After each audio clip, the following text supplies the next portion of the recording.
Sound test, mic test.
Hey everyone, good to see you this week. Welcome to the Stakehouse Community Call number 7. As you can see, we are shifting gears a little bit on how we are hosting these. And so we're testing out a few new things. We want to try and prioritize being able to engage as many people in the community as possible. And we are trying out Discord voice. So please bear with us if there's any issues. We think this might be a better platform to be able to get more people together on Discord, engage with the staker, the e-staker community a little bit more, and create a bit more of an open forum instead of Zoom. So yeah, open for feedback and bear with us if anything goes wrong. We'll be paying attention to chats and whatnot. So a lot of exciting stuff for you guys this week. So I guess first and foremost, as I was mentioning, is we're changing the way we're hosting these a little bit. We are going to probably be doing these on Discord from now on, either in this community channel or another channel on eStaker. So just keep an eye out for that. And overall, just to recap sort of what we do every other week here with Stakehouse. So Stakehouse is a community that's focused on building tools that lower the technical bar to staking and promote the health of the beacon chain. One of our big initiatives right now is multi-client GUI installers. And we have a few teams that have been working together on building separate tools, but collaborating together through a lot of these calls. So we're going to talk about those in a little bit. Also some other ideas that lower the technical bar and sort of help the beacon chain as well. But before I dive in too deeply, I just want to introduce a few folks putting these on as a big community effort, and excited and grateful to have their help. So first, I guess to my right, it looks like on the screen, I don't know what it looks like for you guys, is Remy, sort of the man behind the mirror this week. Hi, everyone. He is running the stream on YouTube, so we're on YouTube as well as Discord, and he helped out with a bunch of stuff. We'll talk about some more specific product stuff later. We've got Buddha somewhere here, the Discord genie for eStaker. Hi, everyone. And he helping with logistics, setting all this stuff up. A lot of other familiar faces. I want to call out Mike, who's going to be helping us sort of in a sort of note-taking and organization role. You've probably seen him on social media as well and sending out messages. Hey, guys. And yeah, many, many others. I see friends from Steerium here. I see Yorick, awesome eStaker community member, Grasp on Crypto, been around for such a long time. Excited to see all you guys here. So I will just go ahead and dive right into it. I have a few things that I want to talk about before we dive into the updates. We'll follow our usual agenda with multi-client GUIs and then moving on to some other projects. Before that, I want to talk a little bit about Git Coin. And so for those of you not familiar, Git Coin grant specifically is an exciting fundraising mechanism that tries to help gauge community interest and value for different projects and distribute funds to projects in that way. And so the Git Coin, we're in the middle of an active Git Coin matching round right now. And Superfizz of the eStaker community has put together a nice collection of some projects that I'm excited to share with you. A lot of the projects that we've basically just been talking about here that are working on lowering the technical bar to staking. And so I want to just highlight that if you guys are thinking about donating Git Coin this round, I recommend checking out his collection. I'm going to drop it in the Stakehouse channel here in eStaker right now. And so you guys can take a look there. It's definitely exciting to be on this journey of working on lowering the technical bar to staking. Of course, you'll see like Wagyu and eStaker in there. Some other ones like Steerium's in there as well. Steerium's really is an awesome project that we've been talking about in these calls. Remy actually is also leading another project that is not a full GUI, but it's a CLI-based wizard that's really cool that I've tested out. And so I encourage you to take a look at those and also just take some time to poke around Git Coin and see what other projects are out there. There's a lot of really cool projects, and I actually learn a lot every round looking at the different projects that are looking for some funding. So I definitely highly recommend that. So yeah, that is going to be going on, I think, for another week or so.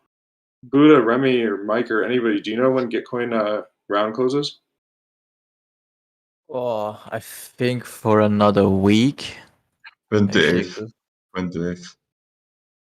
28th. Cool. 28th should be, yeah. 28th. If I'm not mistaken. Nice. And a bit more on the mechanism of Git Coin. As I was saying, they try and identify what communities find important. And the way they do that is they decide where, so there's a pool of matching funds, and the matching funds are distributed not to the projects that get the highest value of donations. It's not one for one, but it's more the number of contributors. So most donations on Git Coin actually are like just $1 or $2, but that's a signal of you to Git Coin and the matching mechanism that this is a valuable project. And then the matching funds in many ways will be multipliers more than the actual funds that are donated directly. So you can pick your favorite 10 projects and donate $1 to each, and that really has a big impact. So again, recommend you're checking those out and exploring and even sharing other projects that you find. Excited to see what you guys find. On to the next thing. I guess just like a quick, I don't know, logistic, maybe, I don't know, exciting thing to share from the Stakehouse side. As you guys might have seen, we created a Twitter account, and we, a community contributor who reached out, 1559 is his name on Discord, designed us some fun logos and branding and stuff. So we're going to start using that for a lot of the Stakehouse materials. You can also see Wagyu, which we'll talk about in a second, also got some branding. So thanks for the Wagyu branding, actually, to Buddha's brother, who is a really awesome artist as well. So excited to sort of see some of the stuff come together. But yeah, follow us on Twitter. Wagyu also has a Twitter account. I know many of the projects here also have Twitter accounts, but we've been kind of lagging behind. So we finally created one. And going forward, we're actually going to try and do a little bit more in terms of publishing information coming out of these calls on Twitter. So I think next time we're actually talking about Mike volunteered to maybe do live tweeting during our next call. So that'll be a cool way that we can also just disseminate information, because this is meant to be as open as possible. One of the reasons why we're switching to Discord so people can pop in and out. And so we want to just make information as easily accessible as possible. So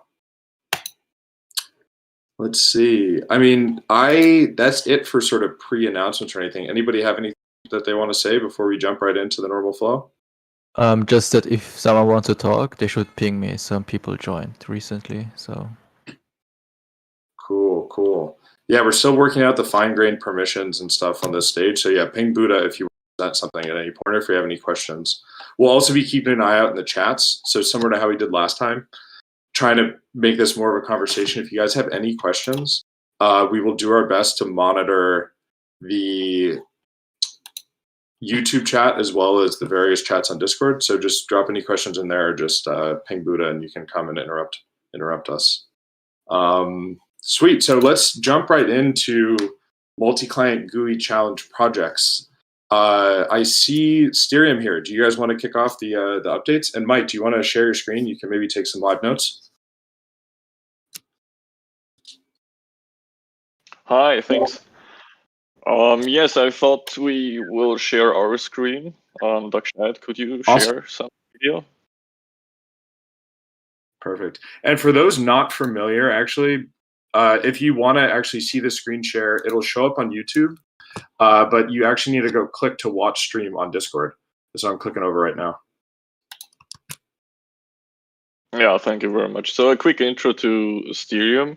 Styrium is one of the multi-client setups that are currently developed, and it's a completely free and easy to use way of setting up, installing, and monitoring an Ethereum 2 node for staking or data collection or whatever you want to do on it.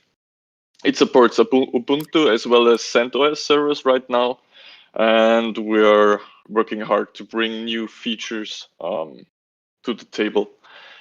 So, David, can you kick it off? One of these features is CentOS. We just updated, I think the last release, we updated it to also support CentOS. And we also released support for SSV on Parata. Right now only with Lighthouse, but we will also support the others as well in the next release. The last feature we implemented with the last release is fast sync. That basically downloads blockchain snapshot from centralized server, so it's not that secure than syncing from scratch, and deflates the archive and installs it for all 4 clients, so also Teco. That has a different option with Infura.io, I think. And then you start with something like 99% up to 99.5%, something like that. So you don't need to wait like 3 days to get in sync fully, but you actually only have like half an hour, depending on your hardware, of course, and bandwidth. To like horrible. And I mean, I had low expectations, and I was like, "That's fine," because I'm just gonna watch like YouTube with them. Excuse me, I didn't understand you. Sorry, Sorry. I think Lamboshi joined and forgot to mute himself. I just muted him. Okay. All good. This is super Thanks. cool. Wow, that's awesome that you guys integrated FastSync. Yes, let's see. We also want to integrate the stuff that Infura.io does with Teku, right? Because it's even faster, Yeah. but the other 3 clients don't have this feature. They might integrate it at a later point in time, but for now, this is a good way to spin up a fast, spin up fast a Ethereum 2 staking node. But as I said, it's Yeah, not that's that super secure than syncing from Genesis on. So, and It's true. I see we some also, applications with that with respect to like client switching too, because some people don't want to switch. So obviously we're pushing for client diversity, and switching clients to a minority client if you are running a majority client, say Prism. But a lot of people are worried about downtime with like waiting for syncing. So this is a cool sort of feature that could help minimize downtime. yes, it greatly improves the sync time. So as I said, if you have the specs, then it's 30 minutes. If you have a decent internet connection and a decent server, then you might look at 1 hour, but even 1 hour is not that much of a downtime. So for people who Right. want to get another client, which I would greatly push to, would be nice to have some more nodes that have Nimbus or Lighthouse or Teku instead of Prism. Cool. What we will go forward the next few weeks and months is an audit that was heavily requested from all sides, to be honest. So we will do a security audit from an external company that is specialized on auditing software for security vulnerabilities and so on. And we also want to release a mobile app in the next few weeks that will have the capability of receiving Grafana notifications. So you can configure your alerts on your Grafana. We will also provide some default ones, and you will get some notifications on your smartphone and without logging into your node or looking after it or something. So it's the node is actively pushing the notifications to your phone. How we do this is pretty simple. We will have a little bit of an API gateway that we run. It's a centralized service, but each message is completely encrypted. So we don't know who is the sender, and we don't know who is the receiver. The app, the Steerium app, will pair with the Steerium node with a QR code. That is basically the identifier to get the notifications off of our service. So we can't read any of your notifications. I need to jump in for one quick logistical thing. Remy, can you turn off your video? I think the channel's being capped at 25 people because we have a video on, I think. But yeah, cool. Sorry, keep on going. Okay, thanks. So if you want to support us, please download Steerium Launcher and try it out on one of your servers, on one of your free servers, and let us know how you experience the software. And if you find any bugs, then please just let us know. And yeah, of course, we also have a Git grant running, Git Coin grant running, as you mentioned already. Yeah, I think I think that is from our side. Thank you very much for your time. Sweet, thanks for sharing. That's lots of exciting stuff going on. We are going to publish, I think, a tweet thread after this, so we'll definitely link to some of that stuff and sort of encourage people to take a look. Cool. Nice, thank you. So, yeah, on to the next. I guess I know that Chain Guardian couldn't join today. Is Dapnode here? I can't see anyone, but if there is someone that I can see, just ping me and I'll unmute you. Sounds good. I can't see. Yeah, I don't see Lansky here, so I guess not today. And how are we doing? Are people able to join the voice channel now? Yeah, they can do now. Cool. For the future, we Yeah. need to keep video disabled. Cool. They That's won't fine. be Maybe able we to can see use- our faces. Yeah. Oh well. Yeah, that might make sense. So yeah, we'll figure that out for next time. Sweet. So I guess I'll launch in and talk about Wagyu a little bit. So I guess the first is I'll get more exciting as we go on. For the installer, we're continuing to do some more work with like designing exactly the interface between how we're going to interact with ethdocker on the back end and the front end. But that really hasn't been as much of our priority because we've been very focused on the Keygen tool. And so I don't have any substantial updates for the installer yet, other than that soon we're going to really be ramping up more work on that. What I do have is a pretty exciting update about the Keygen tool. So we have officially released an alpha testing version that's a clickable executable that's working. We haven't published it on GitHub yet, or we also are working on building a website that people can learn a little bit more about staking and sort of download. I guess at first just like download the tools and test them out. So we're going to be publishing that hopefully maybe early next week or so. But I do have a couple links directly to an S3 bucket where you can download an executable for Mac and for Linux for the Keygen tool. And then we also would love your feedback on testing it out. So we've created a Google feedback form for you to be able to just let us know if you ran into any bugs or if you have any suggestions or anything that you struggled with. And we are going to distribute a POAP to folks who test out the tool. So I'm going to share a few, I'll do a demo real quick and then I'll share a few links in the channel. So let me share my I think screen sharing works fine with more people. Cool, awesome.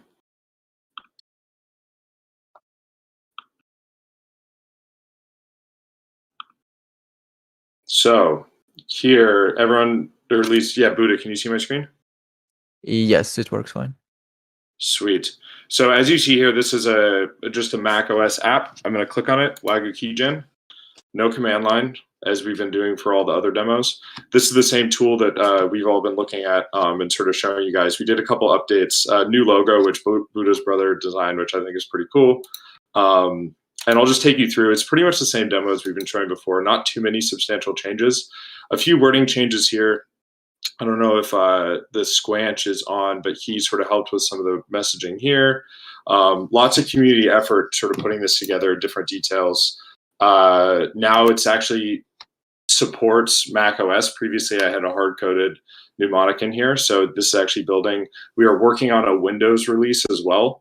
That should come soon-ish as well, maybe in the next few weeks, although Remy's working on that, so I don't want to make any promises that I can't commit to. But Windows is definitely on our mind. This is a real mnemonic. I'm not going to put any money here, so don't even try and bother stealing it.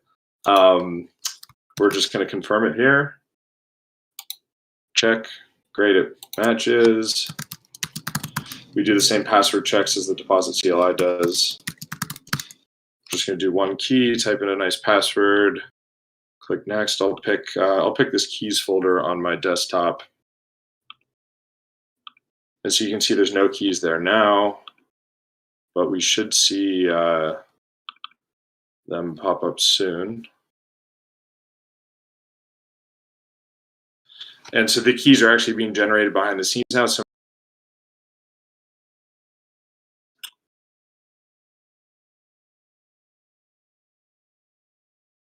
takes a little bit. We're working on some optimizations to make it faster, sort of battle test it and sort of get it out in the hands of people at the current stage. And so I really recommend you're testing it out and give us any feedback that you want. We have a bunch of issues that are already open on our GitHub, but feel free to send feedback through the feedback form. As you can see, it's finished. We'd love to make this like a link, for example, and you can click right into it. But if I swing over here, you'll see your deposit data and key store are created. So we're excited to release this out for people to start testing and give us feedback. We will send you a POAP out of appreciation. And we can't wait. So this is just for alpha testing for now. We've disabled the mainnet option, and we do not recommend using this for mainnet keys yet, just because we're still in the early testing phases and it hasn't been audited or anything. But as we get more testing and a little bit more productionization of the app, it is intended to be a fully fledged mainnet tool. And you guys will definitely help us get there with any testing and feedback that you guys provide. So I'm going to drop some links in the Stakehouse channel to the direct download. And I understand we don't have like a full release. We want to actually like tag it and like put it on GitHub and publish the hash and everything. So this is like a very sort of just like early stage, unofficial, but feel free to start testing because we want to get it out there as quickly as possible. I see a question, Keygen tool offline generation. Yes. Great question. The tool is portable, and some of the messaging actually recommends that you take the tool and put it onto a USB stick and run it on an offline machine. Obviously, I didn't do that here, but for actual mainnet use, you should definitely do that. But for testing, feel free to test it on an online machine too, but it does work offline. So yeah, I don't know if a big shout out to Remy as well, who's been sort of tag teaming it with me building this out. And sort of working on the internals of the deposit CLI. I don't know if you guys have any other comments you want to share.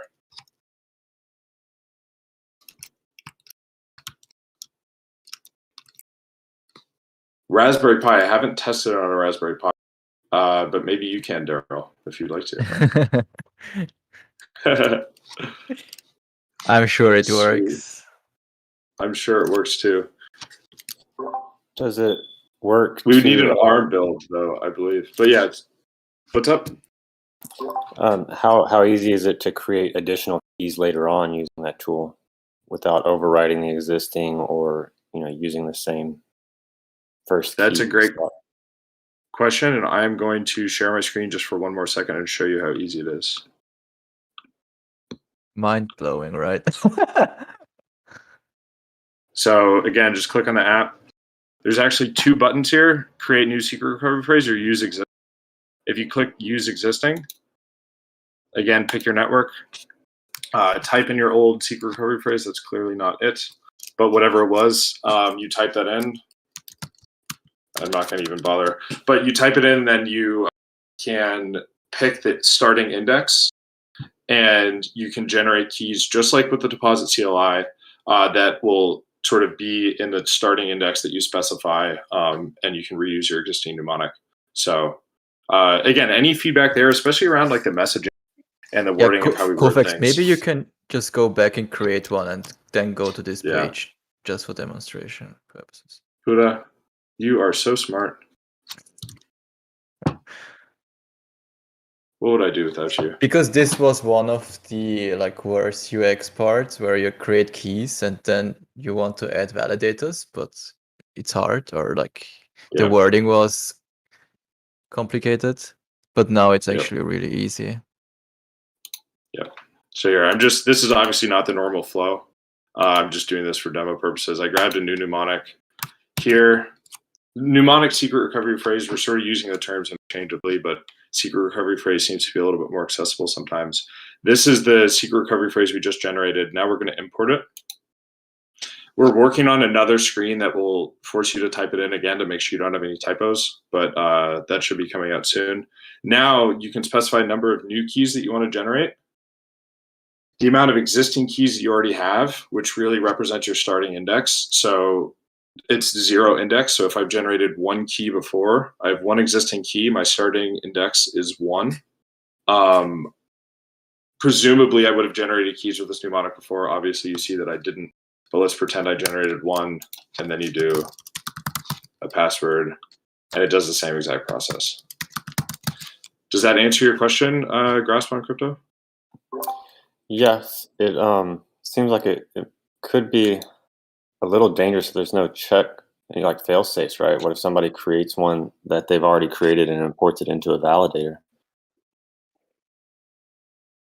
You know, if they You're saying if they recreate the same key based on the same index? Right, like maybe they have two keys, but they put an index of one, and so they regenerate the second key that they already have existing and import it into a validator. You've got a slashing possibility there, right?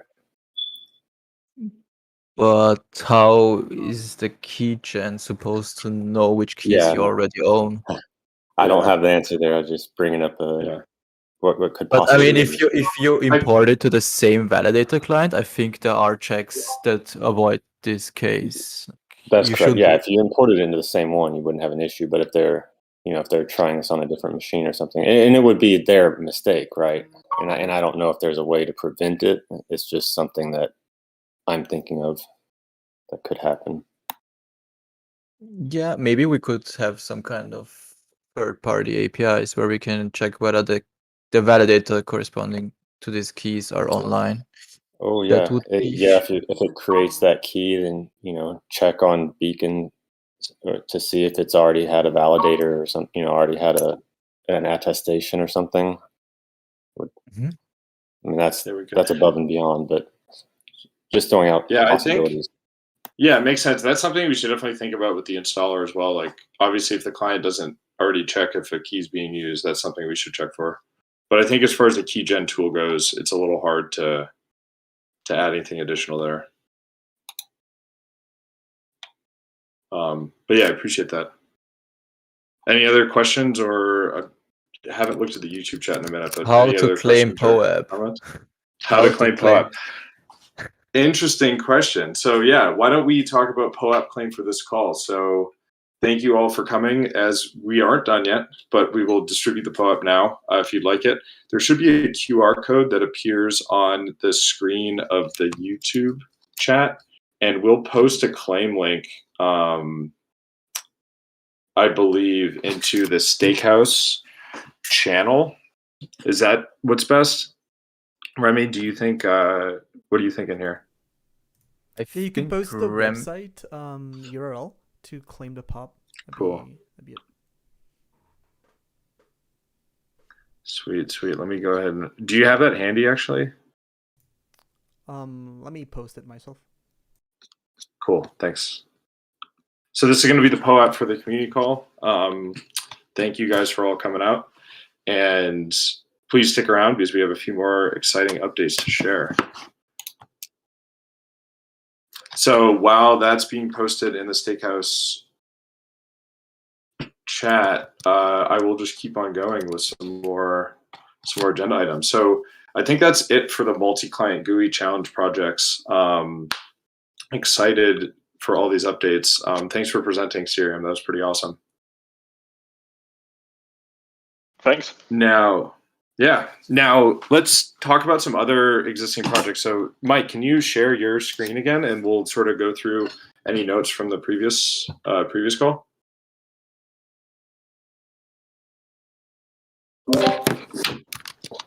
Should be up. I'm actually claiming my Poep right now, so I wasn't right there on the button. Let me click it right now.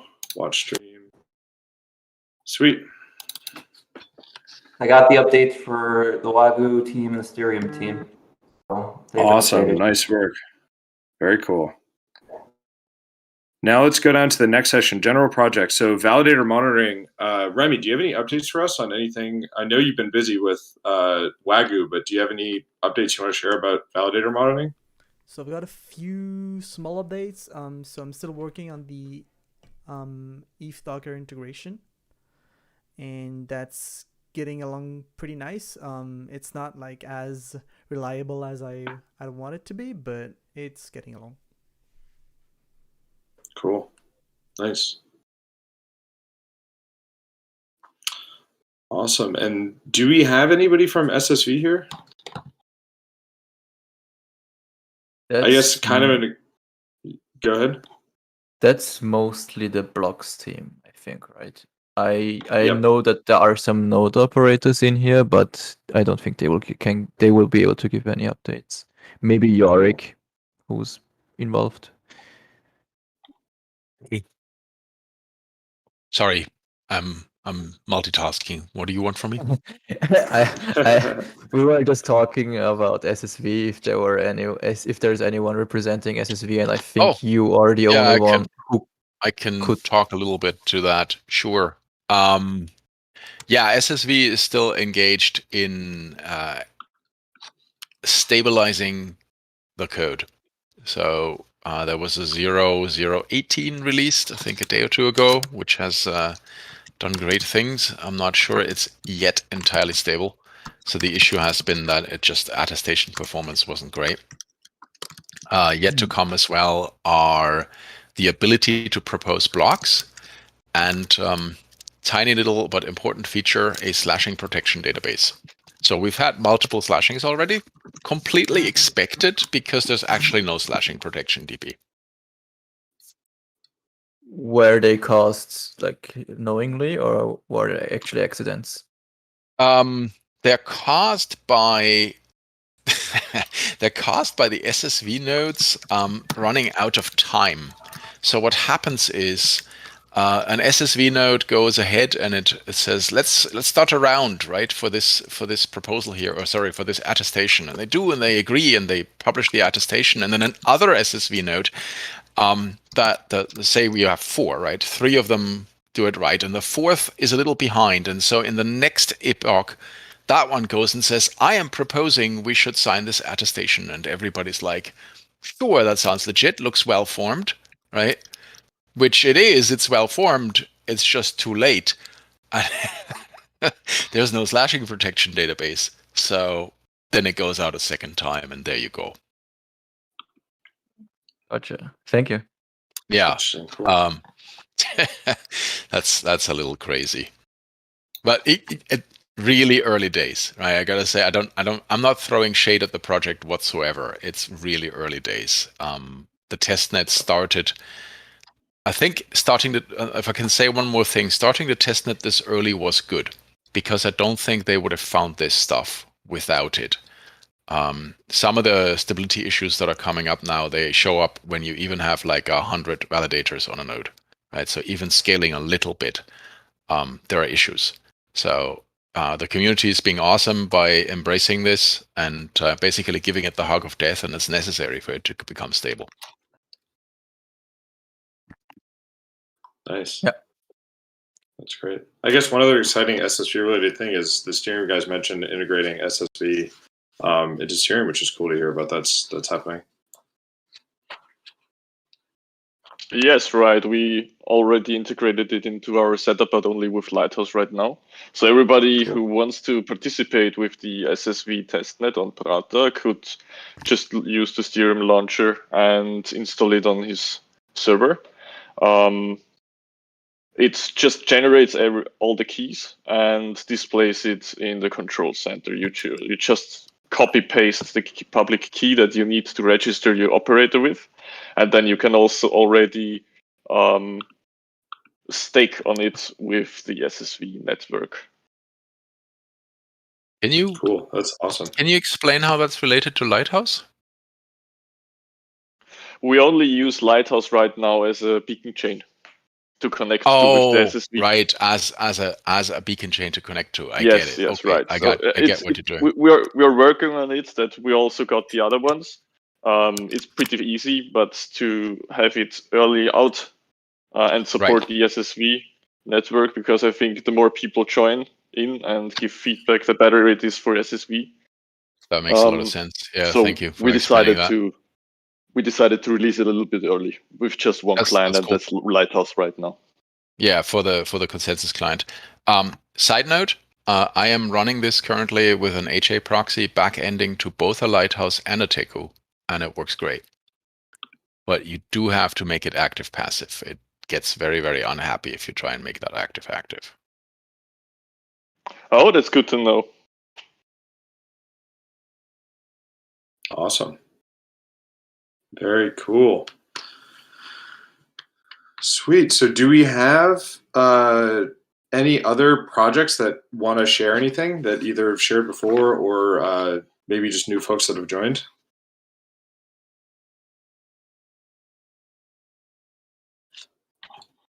Not If I can seeing. take Cool, a I guess not. couple Yeah. more minutes, then I'll just briefly say where ethdocker is at right now. Please do. It's a little similar and very dissimilar to Ethereum, right? So similar, it uses Docker.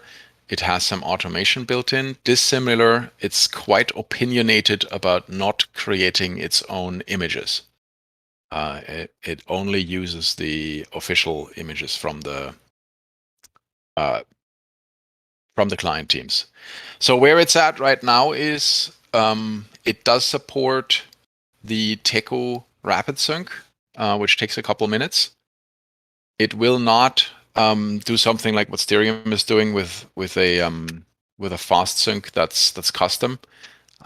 It'll just start supporting the rapid sync or the initial state once the other clients implement that. Currently supported execution clients are all 4. So Geth, Nethermind, Besu, Aragon. And for consensus client, it's currently only 5. I'm not supporting Grandin yet. I probably have to, but I have a bee up my bonnet about free and open source, and Grandin is closed source. That's where it's at. Yep. Where I think this method will come in handy is with merge, because ethdocker is one from column A and one from column B, and you can freely combine that, any execution client, any consensus client. That should work well after merge when you have that need to combine the two. And that's it. Cool, makes sense. Yeah, we're excited to continue our integration with ethdocker as the backend for Wagyu. So glad to hear about that. And I guess on Grandine or Grandine, I'm not really sure exactly the pronunciation. Don't know either. If you guys haven't seen, so first of all, they are closed source for now, but they do have an intention to go open source, but it has to do with a grant that they received. If you are interested in learning more about that new client and or about the fact that there's closed source and why, or even actually how to pronounce the name officially, there was an eStaker community call a few weeks ago, or maybe a month ago at this point. And you'll find that on our YouTube channel. And we hosted, I forgot his name, but the leader of the Grandine client. So if you want to learn more about that client, feel free to jump over there. It was an interesting discussion. Right, they got a grant from the European Union, right, for business development, and now the question is, can they open source it and keep the grant or something like that? Yeah, something like that. Yeah. So I guess what I got from it is the thought process and kind of the ethos behind their building it is for it to be an open source client, but there's some technicalities with the grant that is preventing them from being open source now. But hopefully at some point it'll come in the future. And truthfully, Yorick, I support your not integrating until it is open source, just because I think that for a client, for somebody to use, it should be open source. I'm not sure I can keep that up. I'm looking at running some tests on the Ethereum network, like splitting it and really hammering it. And if that gets real, then I'll need all 6 clients. So nice. I might have Makes to sense. bite the bullet and just support Grandin. Cool. We'll follow along. Alrighty, so now we're sort of at the point where if anybody has any ideas they'd like to share about potential future projects or anything that's been on your mind, maybe a pain point that you've hit that's kind of in the spirit of what we're working on, feel free to share it now. Or again, if there's any new projects that people want to share, feel free to jump in.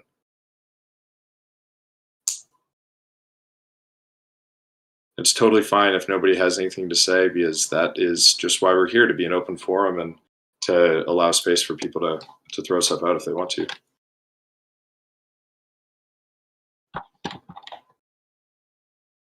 Cool. So I guess we will call it a wrap then. One last minor thing on the Keygen feedback form. We are going to distribute a POAP to folks who test it out. There are a lot of people that like POAPs and don't really like to actually do the amount of work that should be doing to get them. So we have a section there for feedback. Even if you don't have any constructive feedback, if you could just put something in there that goes so that you actually downloaded and tested the tool. We were going to have you submit like a screenshot, but that seemed like it was a little too much effort. So we will only distribute POAPs to people that it's pretty clear that they actually tested the tool. And so, yeah, that feedback area is in the forum. And yeah, thanks again for everyone coming out this week. Thanks for bearing with a few technical things. You will find us here again in 2 weeks. At the same time, we're doing 3 p.m. UTC. We will be on the eStaker Discord in one of these voice channels or maybe a stage channel. We'll see. We also will stream on YouTube. Follow us on Twitter if you'd like to have some updates from this call and get pinged when our next call is. And thanks again for everyone coming out. Thank you for hosting, Colfax. Thank you. Of course, thanks everybody for helping host together and get this going. So, sweet. All right, call it a day. Yeah. Have a good one, guys. Bye.